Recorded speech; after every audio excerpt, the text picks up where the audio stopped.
Right, उम्मीद है कि पिछली वीडियो आपने देखी होगी। बेटे एक टॉपिक और इस वक्त चाहता हूं कि रिवाइज करवा दूं, सही है। तो ये कहलाता है रेशनलाइजिंग द डिनोमिनेटर। क्लास में तो हमने इसको डिटेल में किया हुआ ही है, लेकिन आप लोगों को रिवाइज कराने का मकसद ये है कि थोड़ा सा एक बार रिव्यू हो जाए, आपको याद आ जाए कि कुछ चीज अगर मिस आउट हो रही है तो। ठीक है, देखो बेटे बहुत सिंपल है। रेशनलाइजिंग डिनोमिनेटर का मतलब ये है कि डिनोमिनेटर में ये जो रूट का सिंबल है, जिसमें कोई इरेशनल नंबर लिखा हुआ है, ये रूट वाला सिंबल डिनोमिनेटर से खत्म हो जाना चाहिए। समझ आई? अब इसके अंदर दो कंडीशंस बनती है तुम्हारे सामने। एक वो बनती है बेटे कि जिसके अंदर रूट का जो भी नंबर लिखा है ये कोई एक टर्म है, जैसे मिसाल के तौर पे 1/√2 लिखा हुआ है ना। अब ये √2 जो है ये एक टर्म है। बिल्कुल इसी तरीके से यहाँ पर 3√7 लिखा हुआ है ना, ये भी सिंगल टर्म ही है। ठीक है, क्योंकि ये दोनों नंबर आपस में मल्टीप्लाई होते हैं, ये ध्यान में रखो। टर्म चेंज होती है उस वक्त जब बीच में प्लस या माइनस का निशान आता है। जैसे यहाँ पे माइनस का निशान है, या इस क्वेश्चन को मैं प्लस कर देता हूँ, यहाँ पे चेंज कर देता हूँ उसको। ठीक है, जैसे कि प्लस का निशान है, तो ये चीज जो है ना ये टर्म को चेंज करती है। यहाँ पर ये दो टर्म है, ये एक टर्म है और ये एक टर्म है। इस तरह ये एक टर्म है और ये एक टर्म है। अब दोनों को सिखा देता हूँ कि कैसे करना है, दोनों का आइडिया हो जाएगा तुम्हें, तो आसानी रहेगी क्वेश्चन के अंदर। ठीक है, मैं इसको ब्लू कलर ले लेता हूँ। ओके, तो सबसे पहले 1/√2 को सॉल्व करते हैं। ठीक है, एक एक करके मैं नीचे सारे क्वेश्चन सॉल्व कर दूंगा। देखो सबसे पहले 1/√2 तुमने देखना है कि भाई पहचानना है कि इसके अंदर टर्म एक है या दो। तो भाई टर्म तो एक लिखी हुई है रूट वाली, तो 1/√2 तुमने देखा। क्या करोगे, सिंपली ये जो √2 है ना, इसी से मल्टीप्लाई और डिवाइड कर दोगे। मतलब √2 से पूरी एक्सप्रेशन को मल्टीप्लाई और डिवाइड कर दोगे सेम चीज से। समझ आई? अब ये √2 जब इससे मल्टीप्लाई होगा 1 से, तो तुम्हारा आंसर क्या बनेगा? तुम्हारा आंसर बन जाएगा √2 बन √2।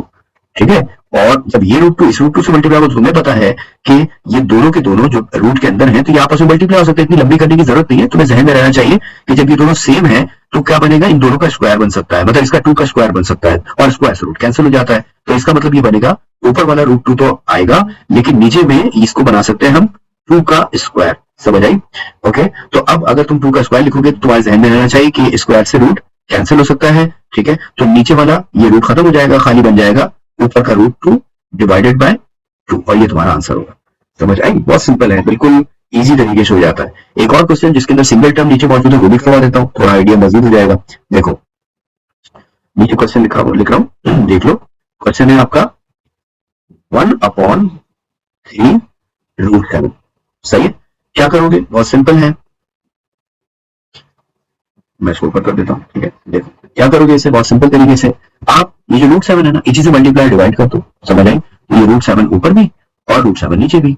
सही है, क्या होगा जब इनको मल्टीप्लाई डिवाइड करोगे बेटे, तो √7 1 से मल्टीप्लाई होकर ऊपर वाली चीज जो आएगी वो खाली आ जाएगी √7।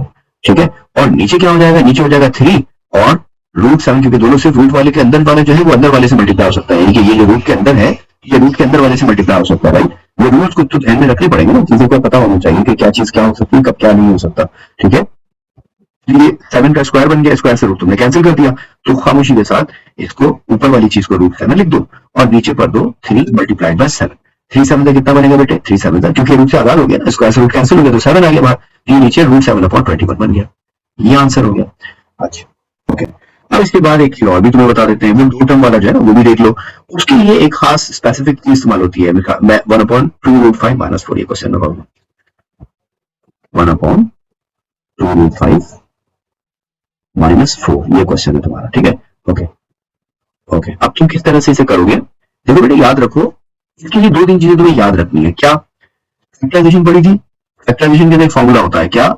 a + b multiplied by a - b।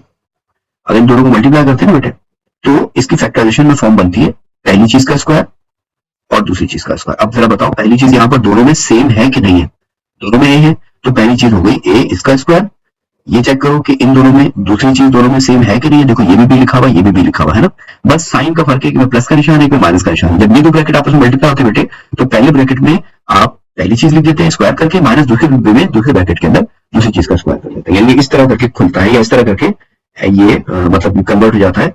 यानी ये फैक्टर नीचे वाली फॉर्म जो है ये फैक्टर फॉर्म है, और ये वाली जो है ये मतलब ये एक्सप्रेशन वाली फॉर्म है और ये फैक्टर फॉर्म। सही है ना? इस तरह से करके।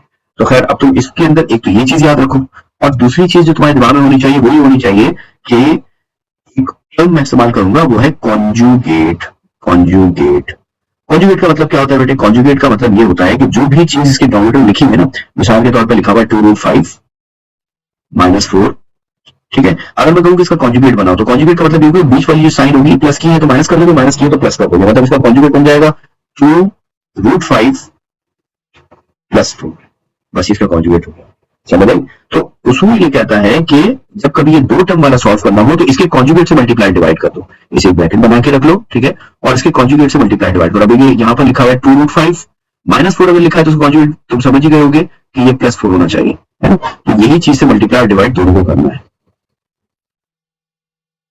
ठीक है। करना शुरू करो मल्टीप्लाई। अभी 1 से जब मल्टीप्लाई होगा तो ये हो जाएगा 2√5, ठीक है, +4, ये न्यूमरेटर की चीज आ गई, ठीक है। और डिनोमिनेटर में जब इनको मल्टीप्लाई करोगे तो क्या बनेगा, इसका तरीका है कि तुम दोबारा से पहचानो, उसी तरह से बता रहा हूं। देखो दोनों ब्रैकेट जब मल्टीप्लाई होते हैं, दोनों की पहली वाली चीज देखो सेम है, ठीक है, और दोनों की दूसरी वाली चीज देखो बिल्कुल फॉर्मूले की तरह सेम है। ये देखो एक में माइनस एक में प्लस का निशान आ रहा है। तो ऐसी सूरत में मैंने आपको क्या बताया कि आपने दो ब्रैकेट्स बनाने हैं, इसका स्क्वायर माइनस दूसरे ब्रैकेट का स्क्वायर, और सीधा सीधा पहले ब्रैकेट में पहली चीज लिख दो, दूसरे ब्रैकेट में दूसरी चीज लिख दो। पहली चीज क्या आएगी यहाँ पर, ये बनेगा 2√5, ठीक है, और दूसरे ब्रैकेट में 4 है ना, थोड़ा बड़ा ब्रैकेट बन गया, छोटा कर देता हूँ थोड़ा सा, 4 का स्क्वायर। समझ आई?